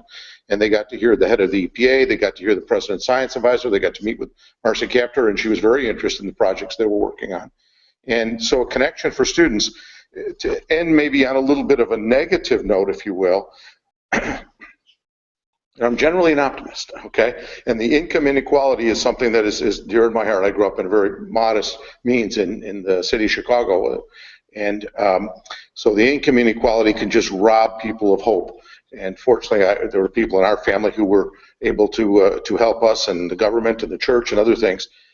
But I'm afraid in some areas of climate, for example, I think it's going to take more Hurricane Katrinas and Hurricane Sandys and droughts and other things. I think the good news almost on climate change is we got 10 years maybe to turn things around. The bad news is we got about 10 years to turn things around. And who does anything, whether it's saving for retirement or exercising or other things, if you got a lot of time to do it. And I'm really afraid that to get the attention of a lot of people, whatever the problem might be, an illness or other things, it's going to have to be some pretty negative stuff. And I think that's a real, I don't want to preach catastrophe, and I'm not saying we're going to have a catastrophe, but I can tell you it's going to get worse in the earth, and it depends on how we respond to that. And that's why, as I say, education, community, and all this is so important, because they need to think about it. For students, I mean, I have a grandson who's 1 year old, just turned 1 year old the other day, and I think about when he's my age, it's going to be a time when the oceans are a lot higher and a lot warmer. And so that's part of my motivation to think about that next generation. And the 18-year-old students, I ask them, I talk, how many are going to be alive in 2050? And most of them raise their hand, where it's going to be 4 degrees warmer than it has been. When my granddaughter turns the same age as my mother, who's still alive, she turns 93 this week, it'll be the year 2100, where the ocean will almost certainly be this much deeper, and the Earth will be 6 degrees warmer, the warmest it's been in millions of years. And so it sounds like a fear message to some degree, but it's maybe paying attention message. There's a lot to get done, but it can, as you see, start with each individual. Thank you.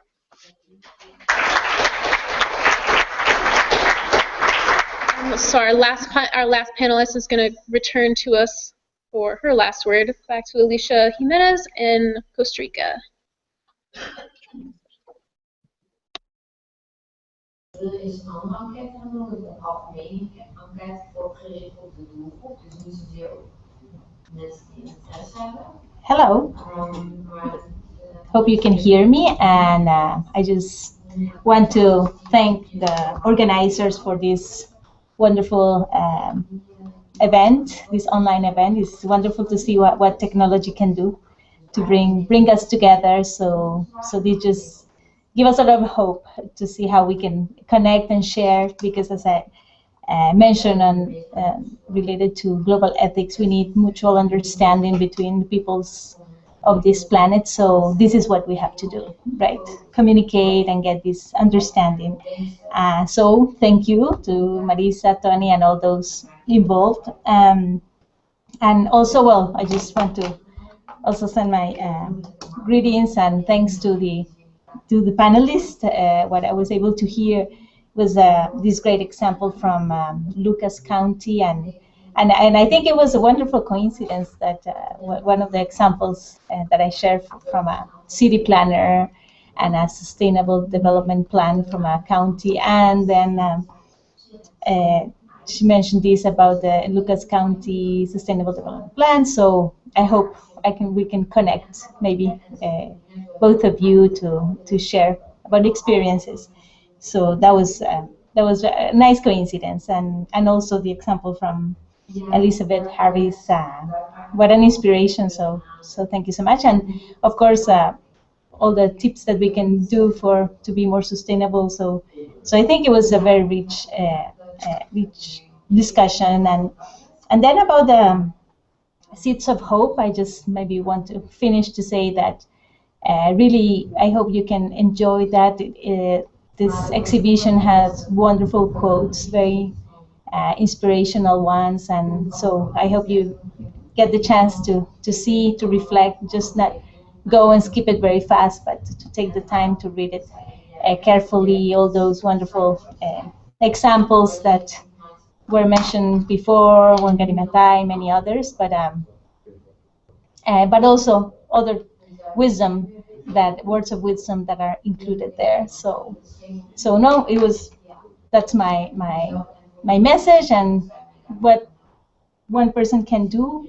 Well, we can reflect, we can learn, we should also try to join others, and we should act. And I think we should be more active citizens, and let's try to do something to make this a more sustainable, peaceful, and just world. So thank you, and greetings from Costa Rica. Bye. All right, so I'll just say a final thank you to our panelists. We wanted to give you a little peace poll just to say thank you and to bring it back to this issue, that this idea that sustainability is not just about the environment, that it's about peace and justice and all of that wonderful stuff. So we will give you these. Sorry, I couldn't give one to Alicia. She's not here. I encourage everyone to visit the Seeds of Hope exhibit in the Carlson Library and pick up some literature on your way out. We do have copies of the Earth Charter and the UN Sustainable Development Goals and some stuff from SGI. Thank you all so much for coming.